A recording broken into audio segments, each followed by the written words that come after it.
This video is kind of a long time coming. I've been making hybrid Surge heavy duty Leathermans for a little while now. I've done some custom orders and so on, but I haven't really done one for myself and for the things that I want it for.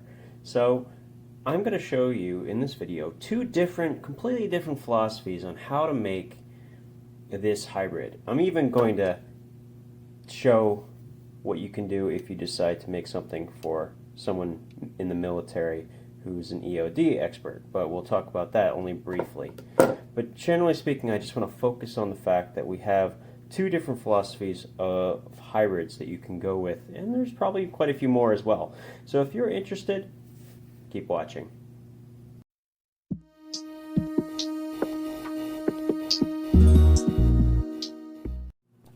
Hello, this is Max Level EDC, and just fair warning here, I have a feeling this is going to be a rather long video because I'm not going to be going just through one tool, I'm going to be going through up to 3 of them. And we're going to be talking about them in relation to each other because they are very, very different takes on the same idea. I like to think when it comes to heavy duty tools, there are people in the Surge camp, aka can do anything. You know, you change out the blades for what you need, you change out the bits for what you need. And then there's the people, the Super Tool 300 camp. This is like, I don't want to have additional small components that I can lose. I want to have an individual implement that I know the limitations of and that I can depend on. And both camps are correct. Both camps have really good reasons for doing what they do. But this is sort of something kind of in the middle. I mean, one of these, the black one, is definitely towards the Super Tool 300 philosophy, and the other one is quite a bit different. I wanted to show just how different they could really be, and this is just scratching the surface. And this isn't taking into account that there are many other multi-tools that you can pirate implements from. So we're going to be talking a little bit about that. So let's start with this one, okay? So this is my interpretation of what, fixing the problems that the Super Tool 300 has. Now, before you get on me, I don't mean that there's anything wrong with the Super Tool 300. I'm talking about strictly adding a couple of key features that I think a lot of people who have a Super Tool 300 would really like. So the first one is a one-handed blade you can access from the outside. Now, I have a serrated blade in here on purpose. The reason I say that, and the reason it's here, is I feel like if you're pulling out a heavy-duty multi-tool, you want to do heavy-duty work. And a utility knife is going to be a little bit better for that purpose. That is not to say that there's not a straight blade in here, but really the first thing you want access to if you have to do some sort of rough cutting is a utility blade, which this is. On the other side, you have the shears. Now they are really a shear. They can do quite a bit more than the average scissor. Some things that I would definitely not try to tackle with something like a Victorinox scissor. It will go anything cut up to, sheet metal. And when I say sheet metal, I'm talking about copper, that kind of thing. You'd be just amazed at just how good this is at cutting stuff. Yeah, it's definitely in a league of its own when it comes to multi-tool scissors. Very, very, very tough. On the inside is where things get more interesting. So let's start with what is pretty straightforward here. This is the same that is in a normal Surge. It's the all large flat and small flat. That's exactly the same. This side hasn't changed from what is normally in the Surge. But here is a little bit different story. In addition to having the straight blade, which I talked about, this also has not just the saw, but the file next to it. Now, because of how much space there is between here and here, you can actually fit them together, and they will allow the plier head to pass. So you can get both the file and the saw in that slot, which is really cool. We have the extra long Phillips, which is incredibly important. There's just a lot of things that the bit exchanger cannot do that this can because of its length. And the same thing is true for this medium flat. In every case, these are going to be able to penetrate a deep recessed hole that has a screw in it, so you can access it quite easily. All right, so The only thing what we've lost here from Super Tool 300 is the bottle opener. You know, that thing you're never going to pull out from a heavy-duty multi-tool, because frankly they're going to take your man card away if you need to use a heavy-duty multi-tool to open a bottle. Okay? Now I will admit that you lose the wire stripper component of the bottle opener, which may be a little bit of a loss. However, I still think most people who are electricians are probably going to have a dedicated tool for that, or they're going to be good enough to be able to use the standard cutters up here to strip wire in addition to cutting the wire. All right, that's just my thought. Now, what you get in exchange for that is the full-size scissor. You gain the one-handed access blade, and another thing that's kind of nice is you get to access a pocket clip. So you get pocket clip, scissor, and a one-handed blade. But generally speaking, you keep all the same functions as the original Super Tool 300. We're only losing the bottle opener, can opener. Something that really isn't necessary. Like I said, the only thing I would consider a loss really is the V-shaped wire stripper. So that's that one. And it's going to take a little bit less time because, you know, it's all inclusive. This one, on the other hand, is something I just put together. And I think now that I have them both, it was a perfect time to kind of introduce them together. This has the same thing on the outside. It has a serrated blade. Also my preference, because if I'm going to need to cut something quickly, in emergency, or I want to do the kind of cutting that can dull a blade quickly, serrated blade wins. And on the other side, instead of the scissor, I have a diamond file. I use a diamond file quite often because I'm always messing around with these tools. And for me, the diamond file is huge. This is from an older Surge, so it doesn't have the same three-piece setup, but it still works quite well with the diamond file and most T-shanks. The only thing that's going to happen is in the thinner T-shanks, they're going to rattle a little bit inside, but they're still going to cut just fine. Now on the inside, well, let's go to the normal side, right? Once again, same three components. I don't think you really need to change these. These work particularly well, and they all have good reasons for being there. But here we go. This is where things get really interesting. In addition to having the straight blade, which is a good complement, of course, to the serrated, I have the saw. Why do I have the saw in this system, even though I have the T-shank exchanger? The reality is even the T-shank exchanger saw is quite a bit shorter than this. In fact, the T-shank exchanger saw in the Surge is actually shorter than the Wave. This is probably about a ½ inch, maybe a little bit more, almost 3/4 of an inch longer than the insert for the exchanger.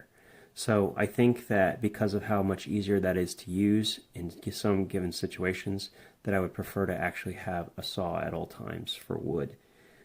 And when I need to, exchange this for whatever, whether it's a carbide cutter or a metal saw, you name it, right?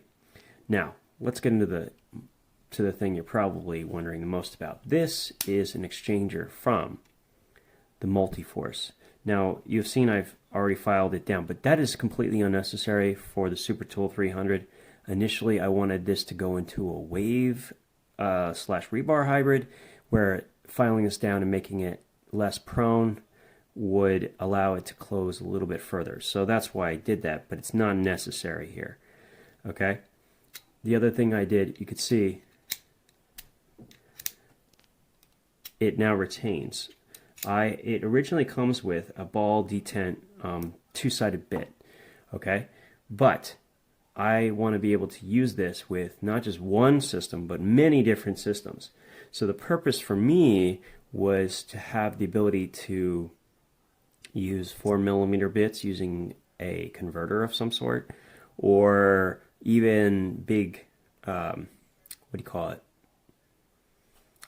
You know, hex drivers and that kind of thing. So magnet simplifies that, and because of how deep this is without the spring, there's no spring in there, you can actually fit this closed even with longer bits. Can actually sit inside below the plier head with plenty of space left, which is actually pretty amazing. Just to give you an idea how much, that's with the longest bit. It's actually more than halfway flush inside. So plenty of room. All right. And the interesting thing about this is it will actually still work with Leatherman bits, although they will rattle a little bit. And if you're using some with very thin ends, the magnetic retention is not going to be as strong, obviously. Less contact means less strength. So let's pull this out for a second. Let's grab the smallest possible bit, and we'll just show you. So if I fit that in, it does in fact work. It will retain. It's not coming out, okay? It does have a little bit of wiggle, but funny enough, the extender for the Leatherman bit extender has probably about the same amount of rattle as this, which is kind of funny. There's only a single magnet in here, and if you're wondering where I got it from, I got this from Home Depot. It's a pretty straightforward thing. These are 1/4 inch diameter, 0.06 inch thick. Okay, I think this entire kit had 12 of them in it. I think it was like $6. I've used it a number of times already to install magnets in various different multi-tools, which has been really useful. So it still works with Leatherman bits. Pretty cool. What it will also work with, like I said, is these normal standard hex, but with a converter you can also use this with 4mm bits. And I really wanted that because I have something very special coming in the mail, hopefully very soon, that uses 4mm bits, and I wanted to have a complementary multi-tool that really worked perfectly in conjunction with that tool. So we're going to hopefully see that soon, and I will show you guys, because I will probably not be able to wait to make a video independently because I'll be super excited. All right, now, what works with these? If you had this, what would be your next potential addition? Well, I can't think of anything that complements it better than having a blunt nose pair of pliers. Now this is a very small 5-inch or Knipex plier, Cobra. Now this is the 125 model, that's in millimeters, 125 millimeters. But the 150, which is 6-inch model, would also work great, and then to give you a little bit more leverage, if you don't mind carrying that with you, go for it. The other thing that you might want to consider instead, Leatherman Crunch. Another perfect complement to this tool as well. And if you look inside, you'll notice it actually has a very nice complement of tools that work well, including some even smaller flatheads that is not present on here without having extra bits. Okay, so and also, once again, 1/4 inch hex driver, 1/4 inch hex driver. So you have this flow of being able to use Leatherman bits on both of these. You can use standard 1/4 inch hex. You can use the 4mm bits with a little converter on both. I mean, you have so many ways in which you can use this. It's one of the things that annoys me the most about the normal Leatherman exchanger. They could have gone further, and they decided not to, and that's kind of frustrating for me. So what do I have to do? I have to make it myself. There you go. Wow, that didn't take quite as long as I thought, but I wanted to also introduce you to a completely different concept. If you have the Super Tool 300 EOD, you can do a couple of different things that you can't do with this setup that we saw already. For one thing, you have basically a T-shank exchanger within the Super Tool 300 EOD that you can utilize. And I've already shown you can modify the diamond file for the Surge to fit inside the frame and work inside a Super Tool 300 EOD. The only problem with that, with the Super Tool 300 EOD, in my opinion, is the plier head. Honestly, if the plier head was a normal plier head, I'd be all about it. But it comes with this crimper instead of the standard plier, and it's not really my thing. Now, I designed this for somebody who wanted to get a gift for someone who was an EOD trainer, I believe, but he didn't follow up with me, and I ended up leaving it the way it was. But I wanted to just run through what you can do with it. So this was done with that in mind, and trying to push it to the other potential maximum potential. After doing some research, I found out that there are many varieties of scissors used by EOD experts, none of which look similar to the one on the Surge, and in many cases need to be grounded in order to work properly. So having a scissor made very little sense on the multi-tool itself. So instead I have the T-shank exchanger with a metal saw. Once again, you have outside, you have the utility blade. On the inside, first off, we go to this side, and the same thing is true. The only difference is that I kept the bottle opener in this case, and the reason for that is I felt wire stripping might be even more necessary and make sure that it's clean. It's time sensitive. You want the best tool for the job. So really that's the only reason it's there. And then on this side you have the punch, the C4 punch. You have the small flat, so you didn't lose that, it just got transferred. You have the large Phillips, and you have the exchanger. The idea being that if you had the bit kit and you had some random screws that you needed to undo, or you wanted to leave a different, like you didn't want this in here, you wanted to put like a T6, T8 Torx, that would be perfectly fine, and it would give you all these things built into them.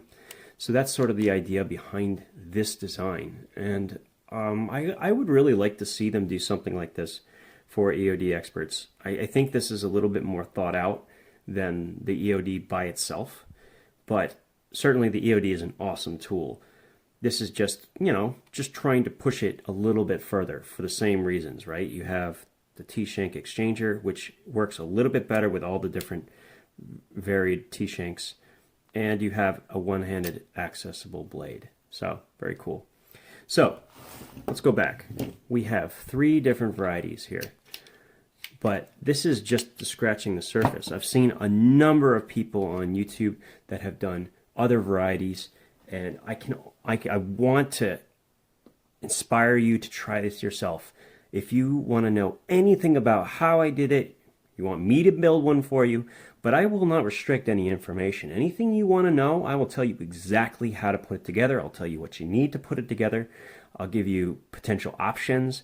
Anything you want to know, just contact me. Leave me a message on the YouTube video. Leave me a message on Instagram. I love talking about it. So I hope you enjoyed. I hope this maybe helped you, maybe give you some ideas of projects that you could do yourself. Yeah, and if you at any point want to try this, let me know.